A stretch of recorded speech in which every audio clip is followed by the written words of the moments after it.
Every single person on this earth has a story to be told. And through hearing these stories and experiences, lessons are able to be learned without having to experience them for yourself. I am standing here in front of you today proud to be who I am unapologetically, and it took me a long time to get here. Life is full of daily struggles that seem to be unfathomably heavy. But with these weights, it helps inspire a future that never seemed to be achievable. I'm going to be telling you in this speech some experiences that I had throughout my life that shaped me to be the person here today. From my dad having sickness my entire life to people telling me my sexuality without me even knowing what my sexuality was at that point. And how my family inspires me to have empathy and a sense of community still, even through all of this struggle. In 2000, my dad had a major stroke, and I was 3 years old. And in 2010, he developed liver failure. And in 2020, he developed cancer. Since I was 3 years old when my dad had a stroke, I never got to know him before the stroke. So I only knew what he became. He was my biggest cheerleader, so was my mom, and I felt safe in my home for that aspect, but I felt extremely unsafe because my dad developed a short temper. He was never physical or hit me in any way, but he would get loud and yell and be angry like that. I was terrified for that aspect. I felt like I had to walk on eggshells and make sure I chose my words wisely throughout my whole life. He spent most of his time in hospitals, so I spent most of my time in hospitals growing up, from ICU to ERs to long stays at the hospital. I had to grow up quicker than I ever wanted to. It was extremely hard for me to see the hardship of life at such a young age and at a very constant rate. In April of 2021, my dad ended up passing away from his cancer. And to have a loved one die right in front of your own eyes changes you as a person, and it changed me for sure. I went into a major depression for over a year after my dad's passing. I felt lost. I couldn't talk to my family because I didn't want to bring up their grief. And I couldn't talk to my friends because I was 24 years old and they've never experienced that, and I didn't want them to experience that, so I never explained it to them, and I kept a lot of my feelings to myself. I felt alone. There was so much weight that I was holding. There was one day that I decided that this weight needs to be channeled. That's the day that I applied to go back to school. I wanted to better myself. I wanted to make sure that I had a presence on this earth, and because life is very short, and I learned that lesson at a young age. I took this moment and bettered myself personally. I felt unsafe growing up at home because of my dad's temper, and you would think that I would feel safe when I left for school or something, but I was majorly bullied. From kindergarten to now, I was called gay before I even thought about what my sexual orientation was.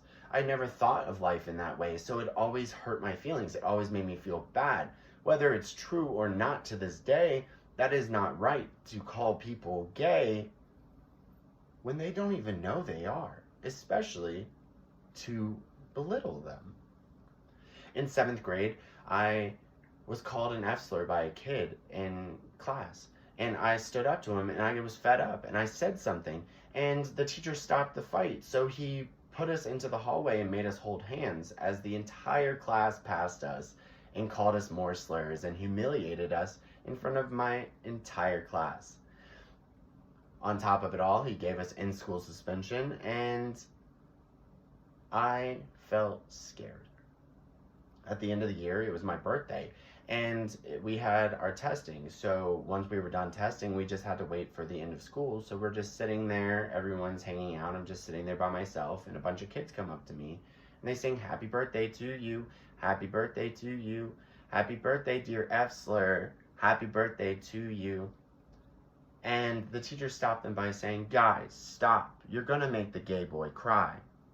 And that is caused me so much fear. Even at home, I never even told my parents about this experience because, one, I didn't want to come out. I wasn't thinking I was gay. I was scared that they would think I was gay, so I didn't say anything. And then two, I didn't know how to explain it. And the teachers never called them about this experience or anything because it would get them in trouble. I was very scared at that point. But when I finally came out was the most uplifting moment of my life because the fear that I held on to was all in my head. I had a family that was there to support me. They made me feel safe. My dad was a major cheerleader for me. My mom was a major cheerleader for me, and I should have seen that, but was too scared because of my experiences around me that I didn't know that that was what life would have been like. And I feel upset about it because I only got to experience a few years with my dad being myself. And that's something I'm going to hold on to for a long time. From that darkness, there was a light that came through. My family showed me empathy. They showed me that supporting people helps save lives. And this inspiration is what made me go into the career that I want to go into. I want to get my bachelor's in meteorology so I can help save lives. I want to at least save one person's life by warning them of an impending danger. And I am so honored that my family felt like it was right for them to tell me this. And I am happy that this lesson was put into my brain because empathy is a huge standing point to who I am today. From that and my heavy past, it helped me see that life and everyone isn't these horrible people that were around me. Those are just some people that were around me. To sum it up, yes, I had a struggling life, and yes, I've gone through hardship. But I am proud of who I am.